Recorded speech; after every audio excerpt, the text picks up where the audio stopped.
Enes'in ayağı ikiz.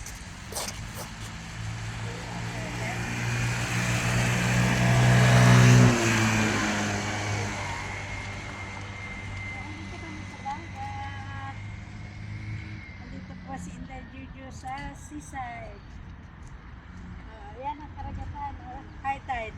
May payong ako kasi umuulan pero mahina naman kaya hindi namin ginagamit. Kaya ito po si Inday at si Indoy nandito sa seaside kahit napakalamig nanginginig ako. Alam niyo po yung napakalamig, napakaginaw. Ang lamig sa Turkey. Grabe. May dala akong umbrella kasi umuulan pero mahina naman.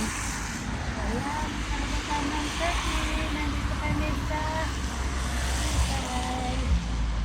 High tide. Alam niyo bang napakaginaw, napakalamig. Nanginginig ang tuhod ko sa lamig. Escalina. Coffee shop. Ayan. Di po ba maganda? Hanggang dito na lang po. Ito po si Inday Juju. Bye!